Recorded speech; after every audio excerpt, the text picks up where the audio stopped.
tous. Bonjour, je suis ravie de commencer ce nouveau stream cette semaine et d'être avec vous ce dimanche, ce jeudi midi, dimanche midi. Je me crois déjà en week-end. Non, pas du tout. Donc on est jeudi, il est 12h30 et on commence ce stream en vous remerciant d'être présent. Merci Brian qui dit que cette semaine il n'est pas en retard. Brian, c'est un de mes plus fidèles followers sur Twitch. Donc bonjour à toi Brian. Dans un instant, je présenterai Vivien qui m'accompagne aujourd'hui, qui d'ailleurs se présentera. Bonjour à tous. Mais pour commencer, je voulais, je pense que tout le monde comprendra à quel point c'est important, rendre hommage à Stéphanie, qui est la fonctionnaire de police, comme vous le savez, qui a été assassinée vendredi dernier au commissariat de Rambouillet alors qu'elle reprenait son service. Voilà, je pense que demain auront lieu l'hommage national. Cet après-midi, c'est les obsèques qui ont lieu. Voilà, je pense que c'est important qu'elle soit avec nous par la pensée. La semaine dernière, lors de ce stream, on parlait des discours de haine en ligne, l'endoctrinement en ligne. Voilà, c'est une triste réalité et un terroriste l'a assassinée alors qu'elle reprenait son service, qu'elle était innocente en civil. Voilà, lâchement assassinée. Et donc, mes pensées pour commencer vont à elle. Et je pense que c'était important, même si on va traiter d'un sujet beaucoup plus léger, d'en parler avec vous pour commencer ce stream. Donc voilà, j'ai un peu la chair de poule et c'est bien normal, mais voilà, on commençait en pensant à elle et avant de présenter Vivien qui m'accompagne. Alors le sujet aujourd'hui, on l'a annoncé dans le programme. On voulait parler des jeunes. Au sein du ministère, vous le savez, le ministère de l'Intérieur, c'est vraiment un grand ministère. J'avais commencé avec ça lors d'un précédent stream aussi. On est au total 300 000 agents, policiers, gendarmes, sapeurs-pompiers de la sécurité civile, tous les agents de préfecture, sous-préfecture. Donc on est vraiment un ministère important, implanté partout sur le territoire. Et donc comme on est un gros employeur, on recrute beaucoup. Et il y a beaucoup de belles opportunités pour les jeunes au sein de ce ministère. Donc c'était l'objet de ce live aujourd'hui, d'évoquer avec vous toutes les opportunités pour les jeunes, pour des stages, pour des alternances, même des premiers emplois, des CDD, et puis aussi tous les concours de la fonction publique qui permettent d'accéder de manière plus pérenne à nos métiers. Donc voilà, c'était un peu aujourd'hui une séquence recrutement, explication des métiers, explication aussi des démarches à faire parce qu'il y a des sites internet, il y a des dépôts de candidature, des dossiers. Et puis aussi vous expliquer les métiers qu'il y a derrière, les jobs proprement dit, quelles missions sont associées à tel type de contrat. Parce que c'est pas toujours très clair, des fois on postule à une annonce mais on ne sait pas vraiment ce qu'il y a derrière. Donc l'idée c'est avec vous et en fonction de vos questions de répondre à toutes ces interrogations. Le mois d'avril, mais c'est souvent le moment aussi où, en fin d'année scolaire où les jeunes se disent qu'il faut candidater pour essayer de trouver les meilleures alternances, les meilleurs stages pour l'année prochaine. Donc c'est aussi pour ça qu'on a fait ça à ce moment et je suis très heureuse que vous soyez avec nous. J'accueille Vivien. Voici, donc tout à l'heure il avait la cravate, le costume, etc. parce qu'il travaille au cabinet du ministre de l'Intérieur. Il nous expliquera ça tout à l'heure, il est en CDD. Mais il a tout fait au ministère, ce garçon. Il a fait des stages en préfecture, des alternances à la préfecture de police de Paris. Mais Vivien, je te laisserai tout raconter. Merci déjà d'être avec nous. Je vais encore laisser un petit peu de temps à chacun pour commencer à vous connecter au chat, à poser vos questions. Vivien, est-ce que tu peux te présenter et nous dire d'où tu viens, ce que tu as fait très rapidement, parce que je sais que les questions que les gens vont t'en poser. Déjà, vas-y, dis-nous qui tu es. Merci encore d'être là. Merci à vous, plaisir partagé d'être ici avec vous. Bonjour à tous. Voilà, très heureux de faire tomber la veste pour l'occasion spécialement. Donc en quelques mots, donc, je m'appelle Vivien, j'ai 25 ans.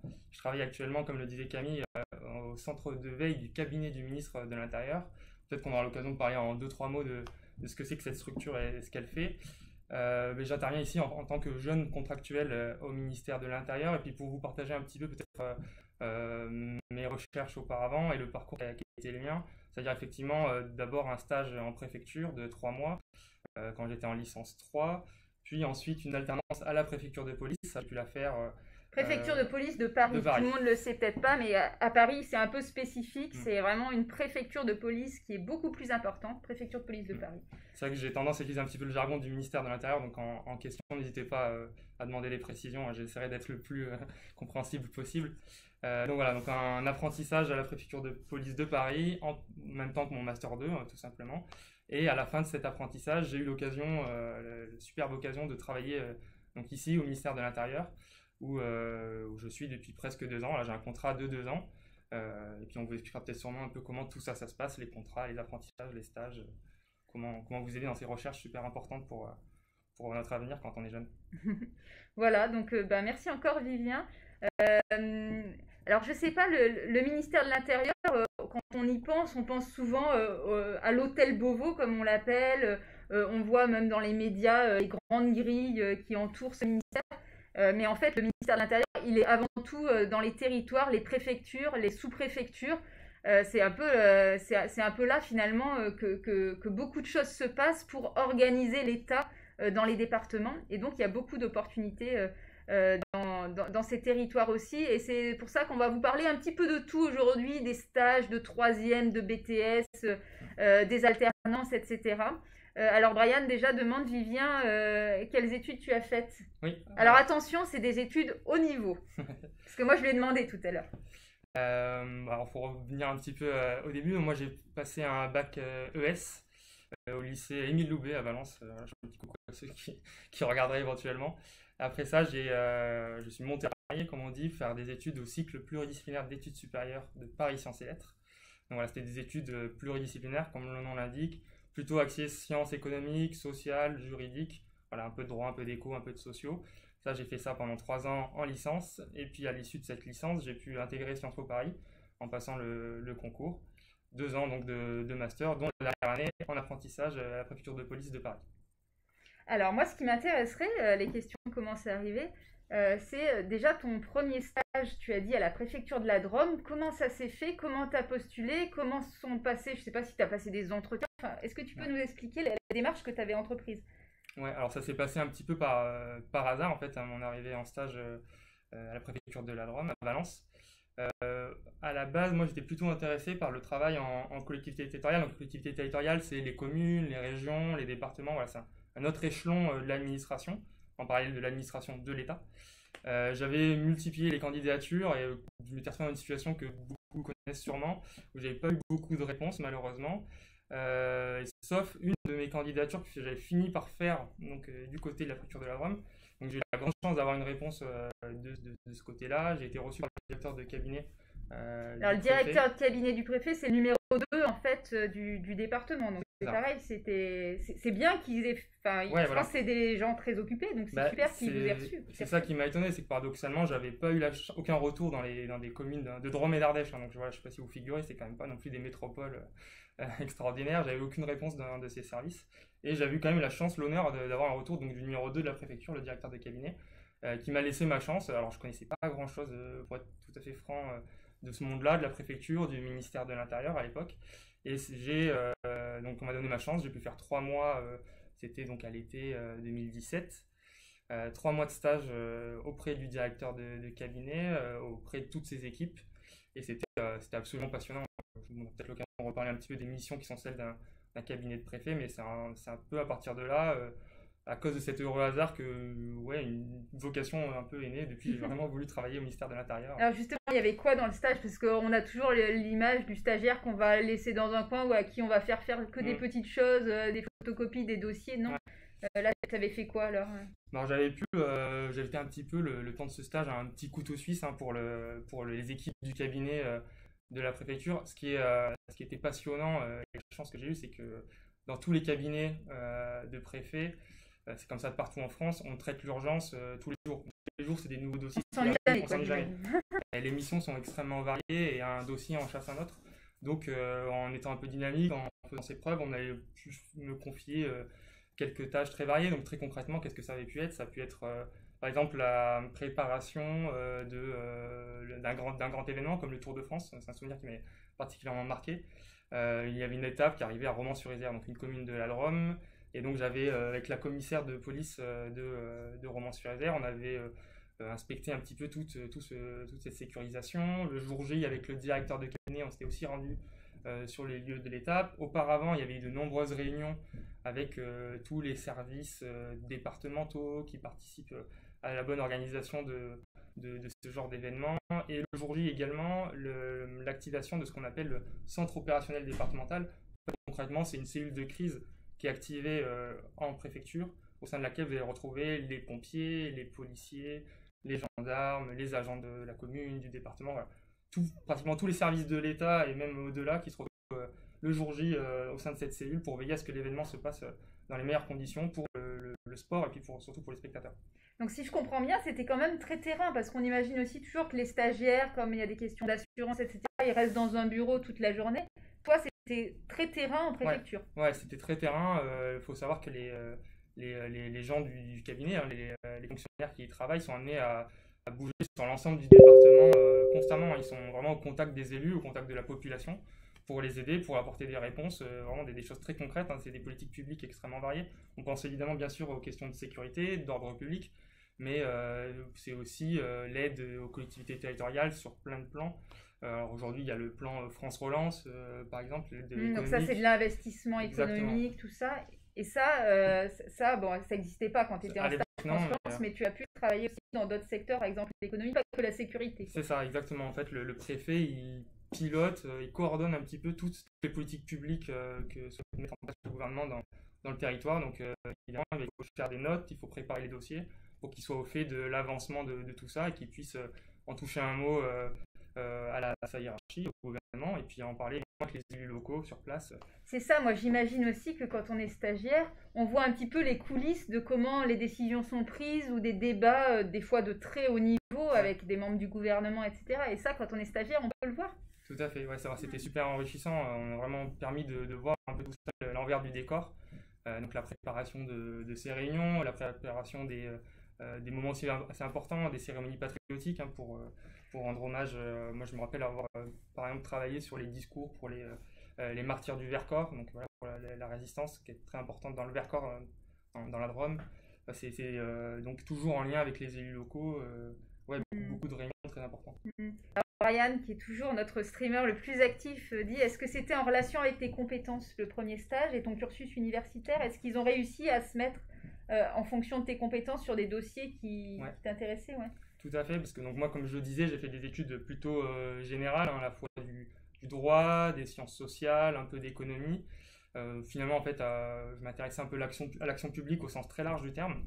Et oui, on m'a donné à faire tout ce genre de mission où on me demande d'avoir une connaissance générale assez bonne du fonctionnement de l'administration, même si on le découvre en stage. On ne demande pas en stage de connaître parfaitement l'administration dans laquelle... Il faut s'y être un peu intéressé avant. Il faut s'y être un petit peu intéressé avant. Mais il faut être franc, quand on est un employeur et qu'on voit un stagiaire qui s'est intéressé à rien, c'est pas une bonne entrée en matière. On demande quand même de s'être renseigné ou intéressé un minimum. Et donc moi, mon stage, c'était à l'été 2017, une des missions qui m'avait marqué aussi pas mal, c'était l'organisation des élections. Il faut savoir que c'est les préfectures qui, au niveau départemental, s'assurent du bon fonctionnement de la vie démocratique de la nation. Donc très concrètement, c'est recueillir les candidatures des gens qui vont se présenter aux élections. En l'occurrence, en 2017, c'était les législatives pour ce qui concerne le département de la Drôme. Donc on accueillait les candidats, on enregistrait leur candidature et puis le jour J, le dimanche de l'élection, on faisait remonter les résultats en sortie des urnes au niveau central, ici même au ministère de l'Intérieur. Et je vais faire 5 minutes de promotion du ministère de l'Intérieur quand même, mais c'est vraiment un ministère qui est au cœur de la société. Ouais. Tu parlais des événements sportifs, tu parlais de la sécurité, de la vie démocratique des élections. Aussi, on n'en a pas parlé, mais c'est hyper important, de l'accueil et de l'intégration des étrangers en France. Tout ça, c'est le ministère de l'Intérieur. Et la protection avec les sapeurs-pompiers. Donc en gros, quoi qu'il se passe dans une société ou dans une ville, il y a toujours un agent quelque part du ministère de l'Intérieur qui a à interagir. Et ça, quand on est un jeune qui a envie de s'engager au service de la collectivité, je trouve que c'est quand même pas rien. Ouais, c'est ça. Aussi un peu en lien avec ces missions, avec la mission un peu de protection des populations dont tu parlais, qui moi me tenait vraiment à cœur. C'est pour ça aussi souvent qu'on choisit de s'engager pour l'État, c'est parce qu'on a envie d'être au service des autres et de son pays. En préfecture, il faut savoir qu'on organise des exercices qui permettent à tous les services, aux pompiers, aux policiers, de se préparer à des événements graves. Et en l'occurrence, dans la Drôme, j'avais pu participer à un exercice pour se préparer aux inondations. Donc voilà, en lien avec les associations de sécurité civile aussi. La Croix-Rouge, la protection civile, c'est ça? Très bien. Ok. Alors moi, je vous ai préparé un petit slide. Je vous le mets à l'écran. En même temps, je continue à vous parler. Dessus, sur ce slide, vous avez le site internet qui s'appelle www.10000jeunes-intérieur.fr. Donc si vous voulez prendre en note, ou sinon, on vous le mettra, les modos vont vous le mettre dans le chat. En fait, ce site, si vous y allez, vous pouvez déposer votre candidature pour des stages au sein du ministère de l'Intérieur. Donc c'est nouveau, c'est une plateforme et dedans vous avez une carte interactive où vous pouvez aller sur le département de votre choix, là où vous cherchez un stage. Et vous serez ainsi mis en relation avec la préfecture. Donc soit vous cherchez par exemple un stage en préfecture comme Vivien l'a expliqué, soit par exemple vous voulez un stage dans la police et dans la gendarmerie et c'est la préfecture qui fera le lien avec les services dans le département dans lequel vous déposez votre candidature. Donc voilà, c'est une plateforme qu'on a mise en place pour vous aider parce que c'est plus simple que ce soit centralisé sur une même plateforme. Parce qu'avant, mais on continue quand même à prendre les candidatures spontanées, ça, il n'y a pas de souci, mais avant c'était un peu dispersé dans tous les services, il fallait faire beaucoup de recherches pour trouver le site ou une adresse mail active. Là, c'est tout centralisé sur cette plateforme pour vous faciliter les choses. Donc voilà, je vous remettrai tout à l'heure le slide avec l'adresse parce que je pense que c'est important pour vous faciliter les démarches. Ce que je disais, les candidatures spontanées, ça continue à fonctionner, donc ça, il n'y a pas de souci. Pensez bien à la lettre de motivation parce que c'est pareil, un employeur, il va être attentif à ça, de pourquoi le jeune, il a envie de passer 3 mois ou un an d'alternance dans un service.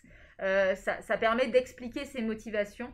Essayer de la personnaliser. On sait très bien que les jeunes, souvent, ils font plusieurs dizaines de candidatures parce que, comme tu le disais, des fois, on n'a pas de réponse. Donc ça, on le sait très bien, mais de montrer qu'on a quand même compris là où on postulait et montrer pourquoi ça nous intéresse plus qu'autre chose, je pense que c'est particulièrement intéressant.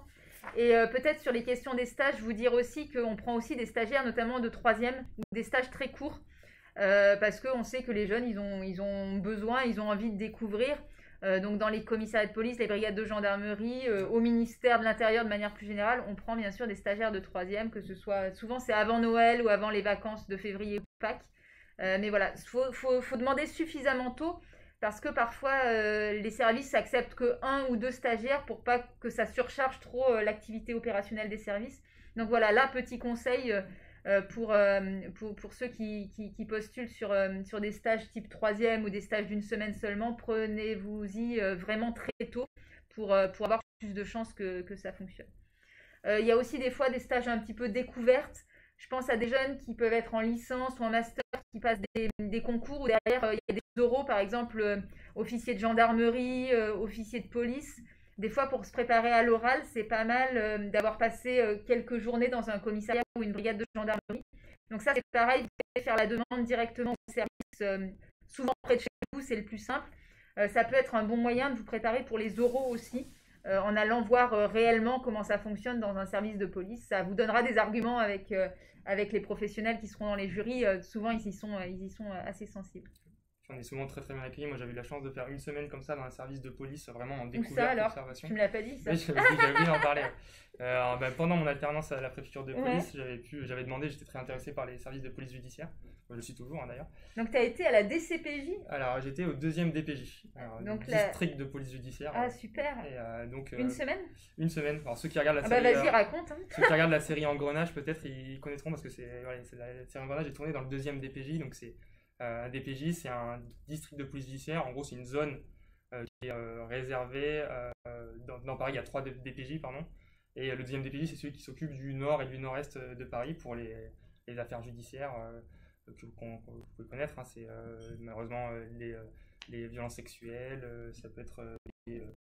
Donc viol, c'est ça? Oui, voilà, c'est beaucoup de délits en fait, hein, la criminalité organisée. Le grand banditisme aussi. C'est ça, d'une certaine mesure. Après, ça passe encore à un autre niveau de service police judiciaire, mais on ne peut-être pas trop dans le détail non plus. Et donc j'avais pu faire une semaine là-bas et j'avais pu voir... Avec les enquêteurs alors. C'est ça, voilà. Et j'avais pu voir les différents groupes d'enquêteurs qui travaillaient sur les différents sujets desquels était saisi ce 2e DPJ. Et c'était passionnant. Et juste pour dire que les professionnels du ministère de l'Intérieur, mais souvent comme tous les professionnels, ils sont toujours très heureux d'accueillir des stagiaires et des gens très motivés, qui sont passionnés, qui ont envie de poser des questions. Enfin, moi, j'ai toujours eu cette chance d'avoir des interlocuteurs ultra engagés et super bienveillants, quoi. Moi, je trouve que les policiers, pour les connaître un peu, dès qu'on brise la glace, c'est des gens déjà qui adorent tellement leur métier qu'ils en parlent pendant des heures. Ouais. Donc une fois que vous les lancez, que vous vous intéressez un peu à leur métier, c'est vrai qu'ils sont très prolixes et ils sont prêts à raconter toutes les affaires qu'ils ont faites dans les détails, etc. C'est vraiment des gens passionnés qui aiment bien raconter ce qu'ils font en fait.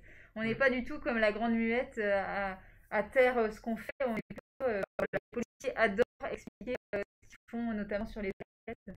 Ouais, Bon, bah, ça va être passionnant. c'était passionnant. C'est vrai qu'il y a un côté impressionnant à première vue, même ça peut être le cas si vous êtes intéressé pour faire un stage en préfecture, quelques services que ce soit, c'est toujours un petit peu voilà, des services avec des uniformes, des tenues.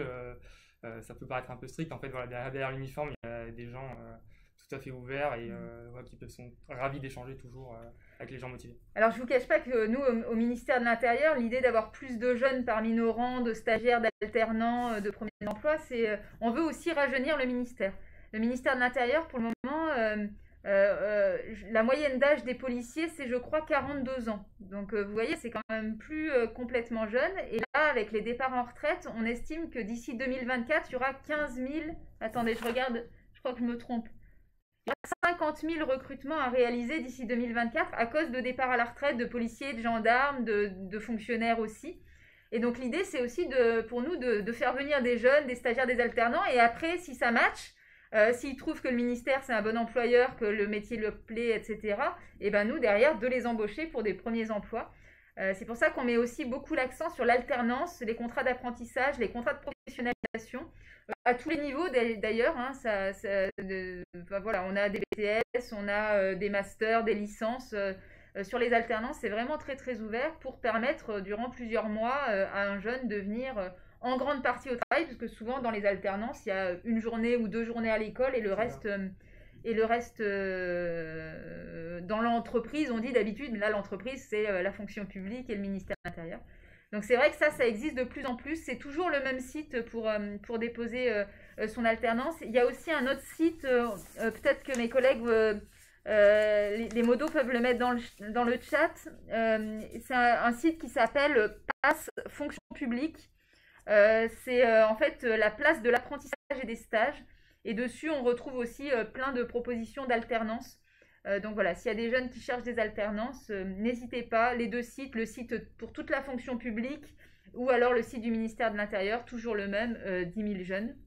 Toi, c'est ce que tu as fait, l'alternance, un petit peu plus tard à la préfecture de police. C'est ce que tu disais tout à l'heure. Ouais, c'est ça. Donc moi, je t'ai passé... alors, le site PASS n'existait peut-être pas encore. Je crois qu'il a été mis en place il y a 1 ou 2 ans. C'est récent, tout ça. Ouais. C'est très récent et c'est très bien parce que c'est vrai que sinon, c'était un peu la galère, il faut bien dire. Donc c'est de belles initiatives. Mais moi, à l'époque, j'avais trouvé quand même assez facilement sur Place de l'Emploi Public. Merci Couscous pour ton message de soutien. Ouais, donc Place de l'Emploi Public, c'est la bourse de l'emploi public où vous trouverez toutes les offres dans l'emploi public. Hein, voilà, le nom est assez clair. J'avais trouvé cette offre d'alternance comme ça, j'avais pu y candidater.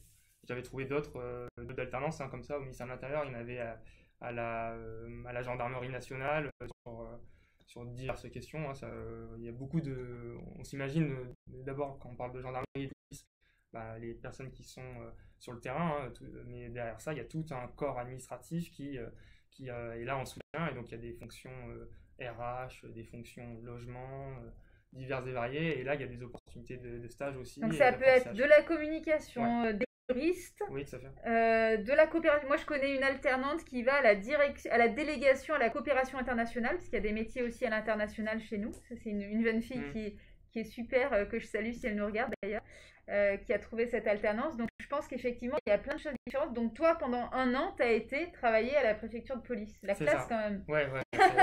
Vraiment, le premier jour je pense que tu étais... Ouais, j'étais remonté à bloc, un peu de pression aussi quand même, hein, toujours quand on arrive dans une nouvelle structure, on ne sait pas toujours ce qu'on va découvrir, même si on sait que le gros des missions évidemment, heureusement.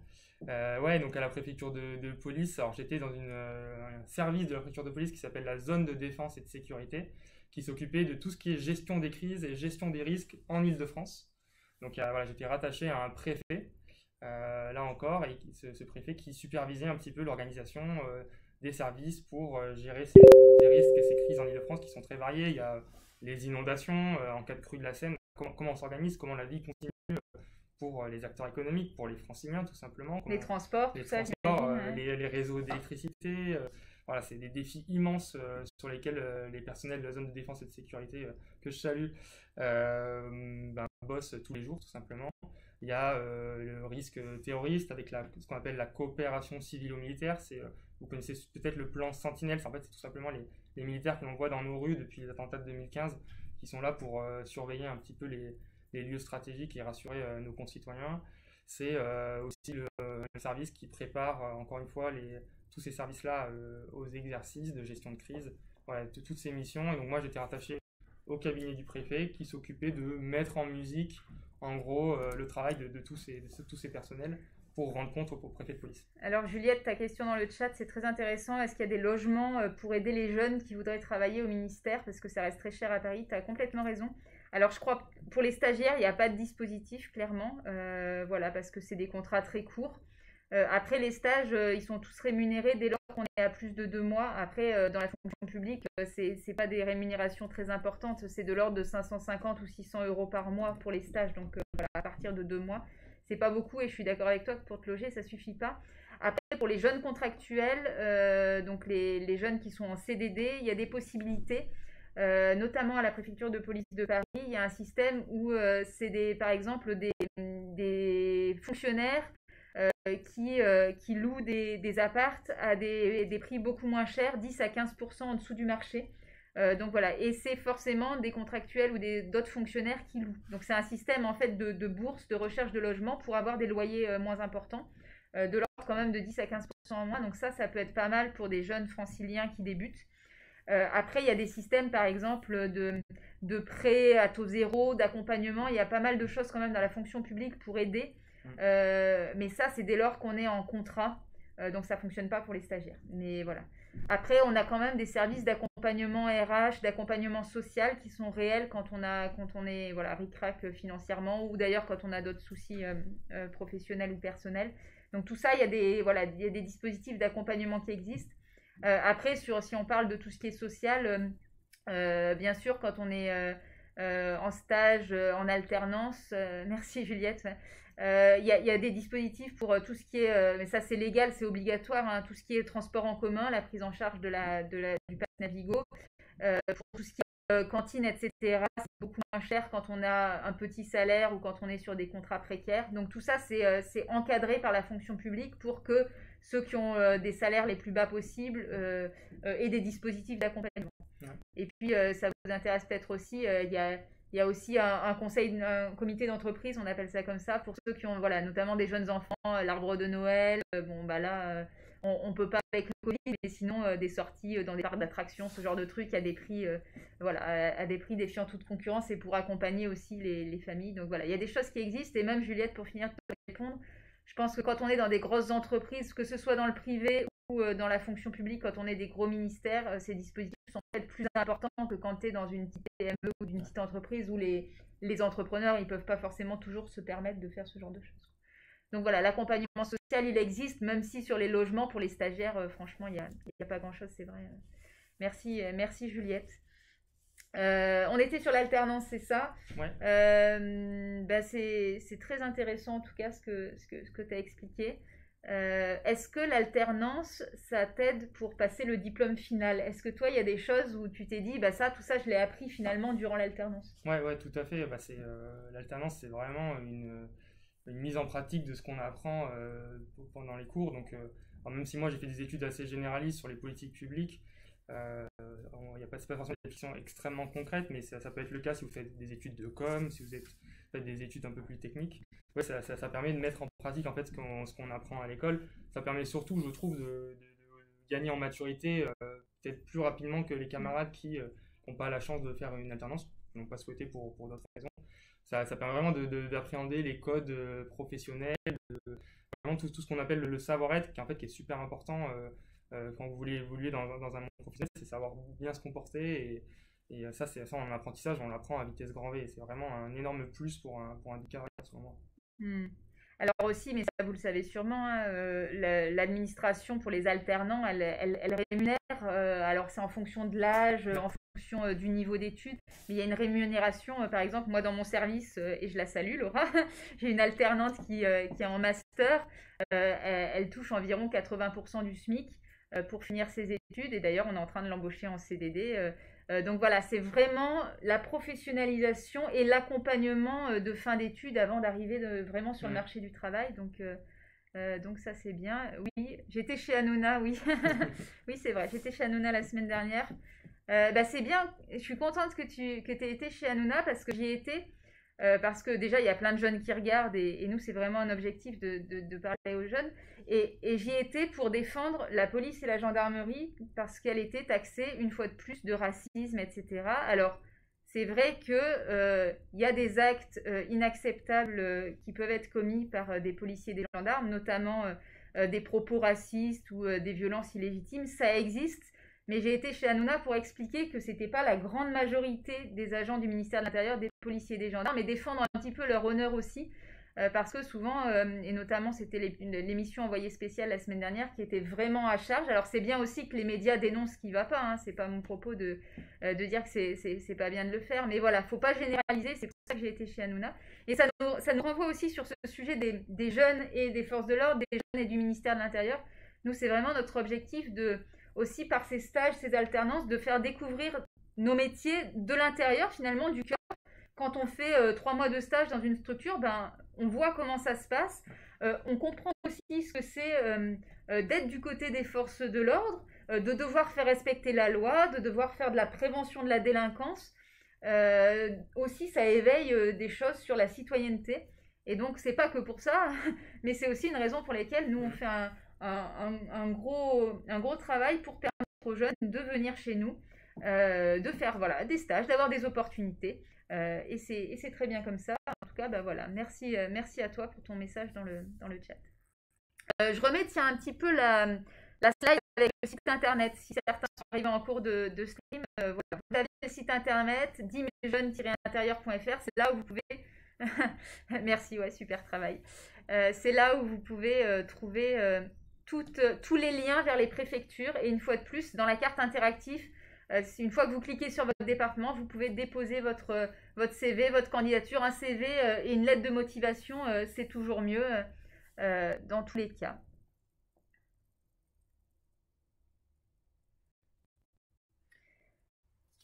Merci à tous ceux qui nous suivent. Merci aussi à Baleine56 qui a mis le lien dans le chat. Comme ça, ceux qui arrivent en cours de route, vous pouvez récupérer le lien. Alors, il y a un autre dispositif dont on entend parler dans les médias qui est la réserve. Les réservistes de la gendarmerie et de la police. Donc ça, c'est encore différent. C'est occasionnel, en fait. C'est pas sur une longue période de plusieurs semaines. C'est occasionnel. Pour le moment, dans la gendarmerie, il y a environ 30 000 réservistes, donc qui sont des citoyens comme tout un chacun, mais qui viennent durant des jours particuliers ou des périodes particulières renforcer sur le terrain, une fois de plus, les personnels de la gendarmerie, de la police. Le site n'est pas sécurisé, ça m'étonnerait. Hein. Enfin, alors, moi, je suis nulle en informatique, donc je ne sais pas si le site n'est pas sécurisé. Je pense qu'il l'est. Si quelqu'un dans le chat peut vérifier, mais ça m'étonnerait qu'il ne le soit pas. Au ministère de l'Intérieur, il y a des gens qui vérifient tout ça. Mais tu as raison de nous le dire, on va vérifier. Qu'est-ce que je disais? Oui, les réservistes. Donc, c'est vraiment des gens qui ont un autre métier, mais qui décident à un moment donné d'aller renforcer la police et la gendarmerie. Donc, vous avez une formation pour ça. La formation... elle dure au moins une dizaine de jours. Je crois que c'est 10 jours dans la police et 15 jours dans la gendarmerie, où on va tout vous expliquer, à la fois les rudiments du droit, le port de l'uniforme, la déontologie sur le terrain, etc. Donc ça, c'est nécessaire pour la formation. Et après, vous êtes embauché sur des jours particuliers. C'est soit, par exemple, pour préparer un grand événement. Tu parlais du Tour de France, mais ça peut être d'autres événements sportifs, culturels, même si là, avec le Covid... il y en a moins. Ça peut être renforcer par exemple l'accueil d'une brigade territoriale, d'une gendarmerie. Ça peut être aussi sur l'accueil des victimes, je pense aux violences conjugales. Donc il y a 30 000 réservistes dans la gendarmerie, il y en a environ 6 000 dans la police. C'est en train de se développer beaucoup dans la police pour justement faire entrer des personnes, comme on dit, de la société civile. Permettre à des gens qui font un tout autre métier de venir renforcer les forces de l'ordre. Ça peut être aussi pour les jeunes un moyen de se tester sur certains métiers.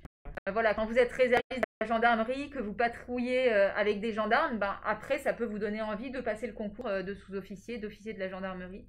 Donc voilà, c'est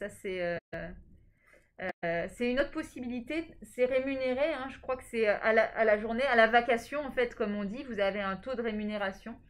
Et je crois même que ça compte pas comme un salaire, donc vous n'avez pas d'impôt particulier, ça compte pas pour la retraite non plus forcément. Mais voilà, vous avez une rémunération pour cela, c'est pas du bénévolat ou du temps passé avec les forces de l'ordre, c'est vraiment une vacation professionnelle de réserviste. Donc ça, je voulais aussi vous en parler parce que ça va se développer beaucoup. Notamment, ça va se développer parce qu'avec la Coupe du Monde de rugby en 2023, les JO 2024, ça va être des moments clés où on va permettre à beaucoup de personnes qui veulent nous aider en matière de sécurité de venir. Alors, il y a une question sur les tranches d'âge, sur le plan 10 000, sur les 10 000 jeunes. Oui, je crois que ça finit à 25 ans, effectivement. Je crois qu'il y a plein, comme souvent dans l'administration, il y a plein de petits alinéas, de petits astérisques. Donc, je crois qu'il y a plein de situations où ça va au-delà de 25 ans, notamment des personnes qui peuvent avoir un handicap. Je crois que pour les parents, par exemple, de plus de 3 enfants, ça peut aller au-delà. Enfin, voilà, comme souvent dans la fonction publique. Donc à 30 ans, on est plus jeune. Ben... Vaste débat. T'as quel âge toi? Moi j'ai 25 ans. Hein, donc en tout cas, moi je suis bien au-delà de 30 ans, donc moi je suis plus jeune, mais voilà, 30 ans c'est limite. Le plan 10 000 jeunes, c'est vraiment une super initiative. Mais, comme tu le disais tout à l'heure, n'hésitez pas à postuler spontanément. Jusqu'à 26 ans a priori. Ouais. Jusqu'au jour de ces 26 ans, il faudrait vérifier. A priori, ça ne vous empêche absolument pas de faire des stages après 26 ans dans l'administration. Hein. Vous pouvez peut-être pas passer par le site 10 000 jeunes, mais vous pouvez tenter spontanément. Voilà, a priori, il n'y a pas de souci de faire des stages même après 26 ans. Alors aussi, comme on parle là je parlais des personnes qui ont une situation de handicap. S'il y a des personnes dans cette situation qui nous regardent, il y a des dispositifs spécifiques pour pouvoir trouver une alternance. Parce que c'est vrai que ça peut être une difficulté supplémentaire pour trouver un contrat d'apprentissage. Donc, n'hésitez pas, il y a des dispositifs qui existent. Attendez, c'est pareil, je regarde dans mes notes parce que ce n'est pas un dispositif que je connais très bien. C'est le secrétariat d'État chargé des personnes handicapées qui met en place cela. Ça s'appelle alternance pour l'alternance inclusive. Et il y a des contrats d'apprentissage et de professionnalisation spécifiques. Et ils font aussi pas mal de choses pour inciter les recruteurs à proposer des alternances pour des personnes en situation d'handicap avec des systèmes de primes, d'accompagnement des employeurs, etc. Donc voilà, vous pouvez trouver toutes les informations en ligne. Il y a des communiqués de presse à ce sujet, donc voilà.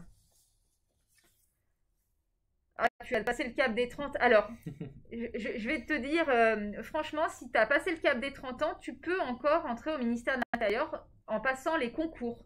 Parce que pour ce qui est le recrutement, par exemple, de gardien de la paix, commissaire, officier de police, c'est 35 ans l'âge maximal. Donc, si tu as 30 ans, que tu veux plus faire forcément de stage, etc., tu peux passer les concours. Ce qui est l'autre possibilité, d'ailleurs, c'est souvent au mois de mai que les concours sont ouverts. Gardien de la paix, je crois qu'il ouvre dans les semaines à venir. Donc jusqu'à 35 ans, tu peux passer le concours. Il faut le baccalauréat. Je ne sais pas si c'est ton cas, mais voilà. C'est pas désespéré parce qu'on a 30 ans, si c'est la question sous-entendue dans le chat. Puis après, dans la filière plus administrative, en dehors de police, gendarmerie, sapeurs-pompiers, on peut aussi passer des concours, je crois, après 35 ans pour le coup. Ou sinon, de toute façon, rentrer comme contractuel. Pour rentrer comme contractuel, il n'y a pas d'âge. Hein. Après, c'est à part l'âge de la retraite qui est une limite inévitable, mais sinon il n'y a pas d'âge pour entrer comme contractuel au ministère de l'Intérieur parce que vous avez des compétences, vous pouvez les mettre au service d'un des nombreux services du ministère de l'Intérieur. Alors ça c'est bien pour les contractuels parce qu'effectivement c'est bien que tu en parles, on embauche beaucoup de contractuels alors dans l'administration centrale comme on dit dans notre jargon, c'est-à-dire dans les bureaux à Paris sur plein de thématiques différentes, notamment juristes, communication, informatique, etc. Mais je pense aussi à la Direction Générale de la Sécurité Intérieure, qui embauche beaucoup de contractuels, d'analystes qui ont vraiment des compétences très précises. Par exemple, si vous parlez une langue rare, un dialecte, etc., ça, c'est des compétences qui peuvent les intéresser. Je sais aussi qu'en termes techniques, informatiques, ils cherchent des spécialistes, par exemple, spécialistes de crypto-monnaie ou de sécurité des réseaux. Ça, c'est des compétences, la DGSI, donc les renseignements, qui peuvent les intéresser. Ils ont un compte LinkedIn pour les contacter. Je crois qu'ils publient certaines de leurs fiches de poste, mais sinon, il faut les contacter. En revanche, ils mettent souvent beaucoup de temps à répondre parce qu'il y a plein de systèmes de vérification, d'enquête, etc. Donc, ne perdez pas espoir si vous avez postulé, si vous estimez que vous avez des compétences qui peuvent intéresser la DGSI. Voilà, souvent les processus sont très longs de recrutement. Si votre profil les intéresse vraiment, ils vont même faire une enquête de moralité approfondie pour voir si vous avez des vulnérabilités ou des possibles liens avec des puissances étrangères. Donc c'est très très poussé, donc le processus est long. Il y a des belles opportunités pour les contractuels dans les services de renseignement aussi, notamment les profils voilà, soit techniques, soit linguistiques, soit encore informatiques. C'est des choses qui peuvent les intéresser. De toute manière, au ministère de l'Intérieur, mais comme tous les employeurs, notre but, c'est de trouver des personnes qui ont des compétences par rapport aussi à la société qui évolue. Donc, tous les nouveaux métiers, notamment dans les domaines techniques, informatiques, je pense tout ce qui est imprimante 3D, par exemple, crypto-monnaie, j'en parlais. Ça, c'est des compétences qui vont nous intéresser parce que soit on forme nos agents déjà en poste qui sont plus anciens à ces nouvelles techniques, soit on embauche directement des jeunes qui, dans leurs études, l'ont appris et l'ont pratiqué. Donc, c'est aussi pour ça qu'on va vers des profils de jeunes qui universitairement ont pu apprendre tout cela directement. Donc, toi, c'est ton cas pour le moment, tu es en CDD. C'est ça. C'est ton premier CDD au ministère de l'Intérieur. C'est mon premier CDD au ministère de l'Intérieur. Je l'ai signé donc, dans la foulée de cette expérience à la préfecture de police, donc à la toute fin de mes études. C'est un CDD de 2 ans, donc c'est déjà assez confortable parce que sur 2 ans, on a quand même le temps de voir venir, surtout quand c'est un premier contrat et les CDD sont reconductibles. Donc voilà, on peut prolonger son CDD à la fin si l'administration et l'employé sont tous les deux d'accord, évidemment. Et il faut savoir que pour les contractuels, il y a même des perspectives de CDIsation. C'est vrai. Voilà, on peut obtenir un CDI, alors ça prend un peu de temps. C'est au bout de 6 ans, normalement, voilà. On peut obtenir un CDI. Ouais. C'est ça. Sinon, on parlait des concours tout à l'heure, donc en principe, les concours, il y a même 2 grandes voies d'accès. Ce qu'on appelle la voie d'accès externe, c'est la voie peut-être la plus connue, c'est quand vous qui êtes en études, c'est celle qui vous intéresse le plus, c'est à la fin de vos études, bac, bac plus 3, bac plus 5, vous pouvez tenter les concours et rentrer directement dans soit la police, encore une fois, soit la gendarmerie, soit les filières dites administratives. Sinon, il y a aussi l'autre concours qui est le concours interne, et là, c'est aussi un concours qui est réservé aux personnes qui ont déjà un peu d'expérience dans l'administration, souvent c'est au moins 4 ans. Donc vous pouvez tout à fait commencer une carrière en tant que contractuel sur peut-être 1, 2, 3 postes qui vous intéressent et ensuite passer un concours pour intégrer, devenir titulaire dans la fonction publique. Donc là, c'est un CDI dans la fonction publique. Alors il y a aussi, s'il y a des scientifiques parmi vous, on recrute aussi des profils scientifiques, notamment en police scientifique. Voilà, à tout niveau, ça peut être après un BTS, après une école d'ingénieur. De plus en plus, nous, que ce soit en cyber, en police scientifique, on a besoin de gens qui ont fait des filières mathématiques ou statistiques aussi. Donc voilà, il ne faut pas se dire c'est plutôt des métiers de juriste, moi j'ai fait du scientifique, j'y vais pas. Non, c'est pas vrai du tout. De plus en plus, et même des spécialistes, par exemple en police judiciaire, vous avez des spécialistes, par exemple du domaine assurantiel, qui est vraiment une tête d'épingle, mais voilà, vous avez des spécialistes en fait de toutes les matières au sein d'un ministère, et ça c'est vrai que n'hésitez pas. En tout cas, on recrute aussi beaucoup tous les ans, comme je vous disais, normalement d'ici 2024 jusqu'à 50 000 recrutements pour remplacer des départs en retraite. Donc voilà, c'est beaucoup. Donc ça veut dire aussi des chances de premier job et des chances d'emploi pour les jeunes. N'hésitez pas dans le chat si vous avez des questions, on est vraiment à dispo, que ce soit Vivien avec son expérience, moi-même sur des dispositifs un peu plus globaux. N'hésitez pas aussi dans le chat, on fera peut-être un petit sondage tout à l'heure pour savoir quel sujet vous souhaiteriez qu'on traite pour les prochains streams. N'hésitez pas à nous le dire dans le chat ou dans le sondage qu'on fera tout à l'heure en fin d'émission pour voir de quoi on vous parlera les semaines à venir. Tiens, je vous remets un peu le slide avec le site internet, le temps que je relise mes notes, voir s'il y avait d'autres choses possiblement qui peuvent vous intéresser. Ah si, il y a autre chose. Je voulais vous parler, parce que ça me tient à cœur, on avait déjà fait une émission sur Instagram à ce sujet, c'est les jeunes sapeurs-pompiers et les sapeurs-pompiers volontaires. Je ne sais pas si vous connaissez. Les sapeurs-pompiers, en fait, partout en France, les sapeurs-pompiers dans les casernes, il y a plusieurs profils de sapeurs-pompiers. soit c'est des sapeurs-pompiers professionnels, donc c'est leur métier principal, soit c'est des militaires à Paris et Marseille, soit sinon c'est des sapeurs-pompiers volontaires.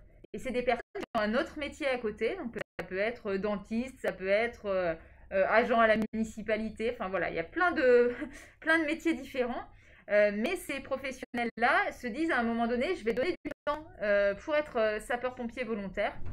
En fonction de mes congés, de mes soirs où je suis disponible, je vais venir renforcer les sapeurs-pompiers professionnels dans les casernes. Donc c'est ce qu'on appelle le volontariat. Et en gros, 80% des sapeurs-pompiers en France aujourd'hui sont volontaires. Donc ils ont un autre job à côté, mais ils donnent du temps pour la caserne et pour porter secours aux personnes. Donc ça, c'est aussi un autre moyen, que ce soit pour des jeunes ou pour des moins jeunes, de s'engager. Je dis pour des jeunes parce qu'il faut quand même être assez sportif. Il faut arriver, moi je l'ai fait à une époque, quand vous êtes réveillé 3-4 fois dans la nuit pour partir secourir une personne qui s'est blessée ou une personne âgée qui a fait un malaise. Il faut arriver à encaisser quand même la fatigue des gardes comme sapeurs-pompiers. Donc c'est pour ça que je dis que ça s'adresse quand même plutôt aux jeunes, à mon avis. Y en a qui viennent de professions médicales, par exemple, qui sont infirmiers et qui, à côté, font sapeurs-pompiers volontaires. C'est un vrai moyen de s'engager au sein du ministère de l'Intérieur. Donc ça peut être sur du secours à victimes, ça peut être pour des incendies, mais aussi c'est tout ce qui est grands événements climatiques, tu évoquais tout à l'heure, des inondations, tempêtes de neige, sécheresse, canicule. Voilà, ça peut être plein de types de catastrophes, j'allais dire, qui nécessitent des renforts des sapeurs-pompiers. Moi, ce que j'aimais quand je le faisais, c'était que vous êtes vraiment au cœur de la vie des gens. Les gens, quand ils font le 18 qu'ils appellent les sapeurs-pompiers, c'est qu'ils ne peuvent pas se débrouiller tout seuls, ils ont personne d'autre à qui appeler. Et donc, en termes d'utilité pour la société, c'est vraiment énorme. Et donc ça, c'est aussi un beau moyen d'être actif, de faire quelque chose pour le bien et pour le service public. Donc voilà, ça je voulais vous en parler. Et pour les très jeunes, il existe aussi des choses, ça s'appelle les jeunes sapeurs-pompiers. Je crois que c'est à partir, attendez, je vais vérifier, je crois que c'est à partir de 12 ans. Je vérifie, je sors mes feuilles, attendez. Donc on peut passer le brevet national des jeunes sapeurs-pompiers. Là, j'ai trop de feuilles là. Alors, c'est même à partir de 11 ans. En fait, de 11 ans à 18 ans, on peut passer ce brevet national des jeunes sapeurs-pompiers. Il y en a à peu près 30 000 jeunes comme ça qui l'ont passé l'année dernière. Et vous êtes formés à la fois à tous les gestes qui sauvent, malaise, comment faire un garrot, comment intervenir voilà, sur une blessure grave. Et vous êtes aussi formés aux techniques de lutte contre les incendies. Et souvent, c'est un peu pour les jeunes ados, 11 ans, 18 ans, donc c'est vraiment, on peut commencer très jeune, c'est vraiment le premier pas, le premier pied dans la caserne, et puis après, on peut devenir volontaire, on peut faire plein de choses au sein des sapeurs-pompiers ou au sein du ministère de l'Intérieur. J'ai la question, les interviews télé Twitch sont-elles commanditées par vous-même ou par votre hiérarchie? Alors d'habitude, commandité, c'est pour les meurtres. Mais je vois ce que tu veux dire. Non, en fait, ça dépend. De temps en temps, ça peut être effectivement mes chefs qui me disent ah, c'est bien, il parlait de tel ou tel sujet. Mais non, sinon, c'est moi qui choisis mes thèmes. Après, je discute aussi avec les gens pour savoir ce qui les intéresse. C'est pour ça que je vous disais tout à l'heure sur Twitch, n'hésitez pas à me dire ce qui vous intéresse de traiter. Enfin, moi, je suis là pour répondre aux questions de tout le monde, en fait. Donc voilà, Twitch, on parle plutôt de sujets qui intéressent plus les jeunes. C'est sûr que quand je vais à BFM ou à France Culture, je leur parle pas forcément des mêmes choses. Mais non, après, moi, mon travail, c'est d'expliquer tous les sujets qui sont portés par le ministère de l'Intérieur et d'expliquer concrètement sur le terrain comment on répond aux besoins des citoyens ou des gens en général. Donc voilà, donc non, c'est pas commandité par mes chefs, ça peut de temps en temps, mais c'est assez rare. Après, tu vois, la semaine dernière, par exemple, j'ai fait des interviews vendredi pour expliquer ce qui s'était passé à Rambouillet, l'assassinat de notre collègue. Ça, j'ai pas besoin qu'on me dise de le faire, c'est évident. Mon travail, c'est d'aller expliquer ce qui s'est passé, de donner de l'information aussi aux personnes qui ont envie et qui ont besoin de savoir. Donc ça, c'est mon travail. Voilà. Là, désolée, on dérive du sujet, mais je répondais à la question du chat. Donc voilà sur les sapeurs-pompiers ce qu'on pouvait dire. Je sais pas s'il y a d'autres questions ou si Vivien, tu avais des choses auxquelles tu pensais. Ça fait 1 heure qu'on stream. Moi, je commence à fatiguer, puis j'ai faim. Ouais, c'est vrai qu'on n'a pas encore mangé. Je sais pas s'il y avait d'autres choses dans tes expériences ou peut-être nous dire pour terminer, qu'est-ce qui, toi, t'a le plus marqué et qu'est-ce que tu recommanderais à des jeunes Ouais, moi, si je devais donner peut-être un conseil un peu générique, c'est surtout pas se brider et en fait vraiment oser si c'est un sujet qui vous intéresse, même pour le moment un peu de loin, bah, commencez par vous renseigner et n'hésitez pas encore une fois à envoyer des candidatures, soit via le site qu'on vous a donné, soit des candidatures spontanées. Pour vous dire, moi, j'avais pas de membres de ma famille qui travaillaient au ministère de l'Intérieur, de policiers ni de gendarmes vraiment spécifiquement proche de moi. C'est peut-être pour ça aussi que j'avais pas forcément envisagé une carrière dans ce ministère au début.